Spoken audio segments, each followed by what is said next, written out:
Okay, so we're going through all the reparation stuff and everything. I just ask, in the 1980s, were African Americans starting to build a middle class? Yes, African Americans continued to build a middle class in the 1980s, largely taking advantage of increased opportunities in the white collar jobs following the civil rights movement. However, this period was characterized by extreme economic polarization within the black community, where a growing affluent middle class existed alongside a simultaneously expanding, deeply impoverished underclass. Key trends regarding the African American middle class in the 1980s included growth of affluence. The number of affluent black families, defined in some studies as those with an income of $50,000 or more, doubled during the 1980s, growing from 266,000 in 1967 to over 1 million by 1989. By the late 1980s, roughly 51% of all black employees aged 16 and over were classified as white-collar workers.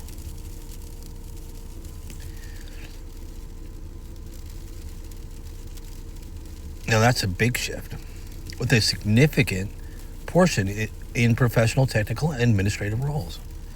Stagnant economic gains. Despite these gains, the rapid progress in narrowing the income gap between black and white families that occurred between 1940 and 1970 slowed significantly, with the relative income gap remaining roughly the same as in the late 1960s.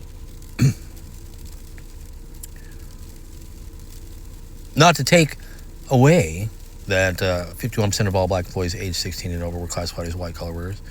Rising inequality. While some black families moved into the middle class, income inequality within the black community rose.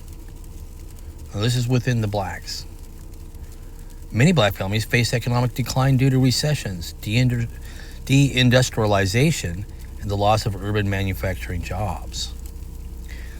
Being beat out to China like it happened to whites, same thing. Although the middle class expanded the wealth gap between black and white families, between white families actually tripled. The gap between black and white families actually tripled between 1984 and 2000. Okay, now it's tripling between white and black. 1984 and 2009, driven by disparities in asset ownership, which is, whites own 90% of the land and 88% of the houses. Driven by disparities in asset ownership, particularly in home equity and stocks. In summary, the 1980s was a period of two black Americas, where the middle class grew in numbers and professional status, yet faced significant new economic hurdles, including a widening wealth gap and increased poverty rates. No, the growth of the underclass in the 80s was not due to an increase in African immigration. I was just wondering. While voluntary immigration from sub-Saharan Africa did begin to rise during the decade, I figured they were getting money and so a bunch of Africans were coming here. But actually, the total number of African-born residents remained very small relative to the overall population. These immigrants were generally highly educated. So I thought it was probably the other way around. But the emergence of the urban underclass is primarily attributed to internal structural shifts in the U.S. economy and domestic social patterns. Deindustrialization, the loss of high-wage, low-skill manufacturing jobs in northeastern and midwestern cities hit black, like Detroit, Chicago, black men particularly hard, as these roles had previously provided a stable path to the middle class. A prominent theory by sociologist William Julius Wilson suggests that as the black middle class gained mobility, they moved out of inner city neighborhoods to the suburbs. This left behind concentrated areas of poverty lacking the social and economic buffer provided by middle class residents. Spatial mismatch. As jobs moved to suburban areas, residents remaining in inner cities faced a spatial mismatch, where they were geographically isolated from new employment opportunities. Profile of African immigrants in the 1980s. African immigrants were actually among the most educated groups. I didn't know that. Entering the U.S., often holding college degrees at rates exceeding those of native-born Americans. While some face brain waste, where everybody's facing brain waste, and they're saying, now, working in low-skill jobs like security or driving, their presence was a negligible factor in the broader trend of rising domestic poverty. By 1980, there was only about 130,000 sub-Saharan Americans. But you know what they do in college? They drink and do drugs as much as they can. About sub-Saharan African immigrants in the U.S., it was kind of a waste of college for a lot of them. Not all of them, but for a lot of them. waste of time. I mean, they got C's and D's, and like George Bush. A figure that grew to roughly 265,000 by 1990. This was far too small a population to drive the systematic economic decline seen in major American urban centers during that period. Would you like to know more about how deindustrialization specifically affected different U.S. cities?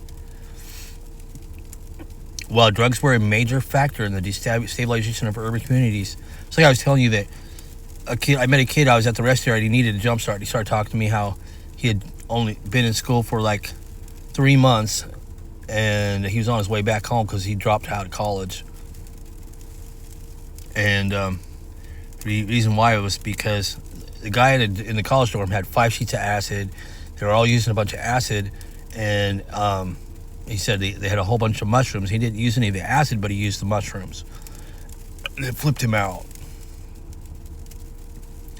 But then his father confessed to him. He said when he told his father about it, he said his father said he ate a bunch of mushrooms in college too. So I get to, I live by college. I pick people up on Uber, and they talk about drugs.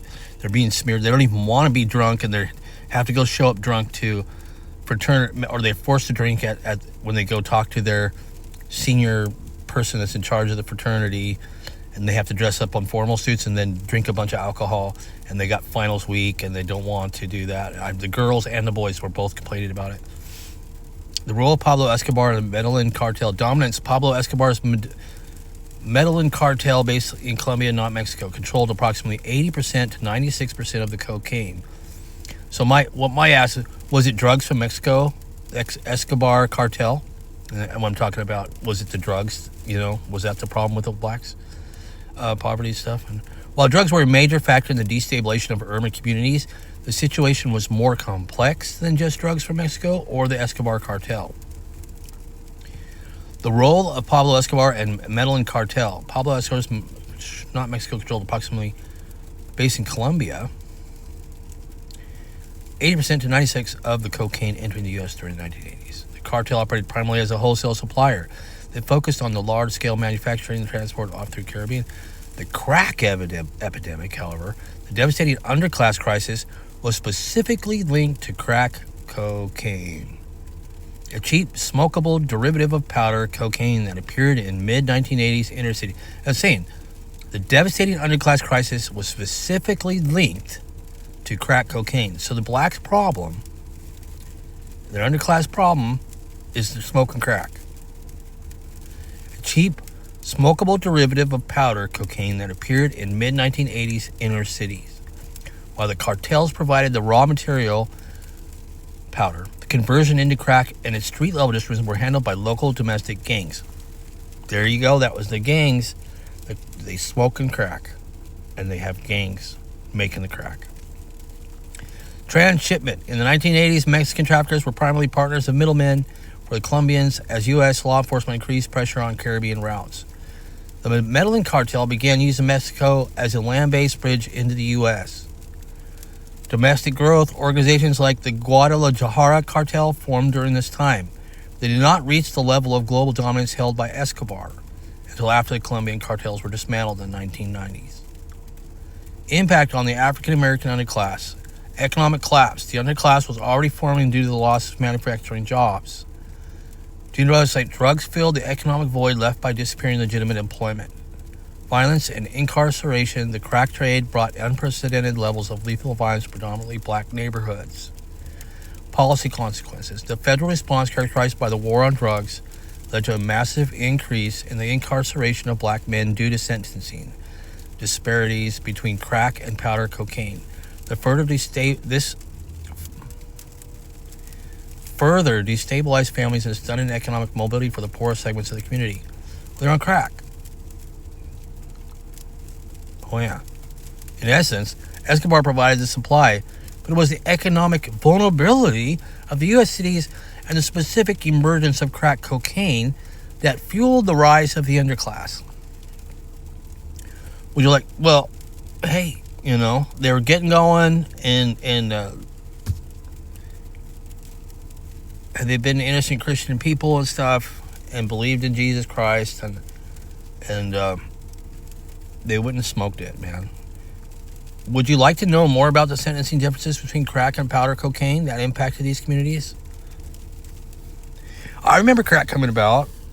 I wasn't like jumping on it, man. I got lucky, and I noticed before I was on it, I noticed a lot how crappy people were, and they were like robbing people and, you know, giving blowjobs for crack, like jocks. They were like known for being like girls could pay them to do sex acts with them, the male guys, and just as for kicks who had cocaine, and vice versa. Guys could do it, and then guys could have girls do it. I mean, I was like, to me as a kid, I was like, I didn't want anybody around who was on cocaine. And that's the way I stayed. I mean, it was impossible to completely avoid people on cocaine, but I just, I didn't make efforts to become close friends or make them my inner circle of friends. If they were outer circle of somebody else's friends and whatever, I just, respect them, be polite, and not become part of their group of friends.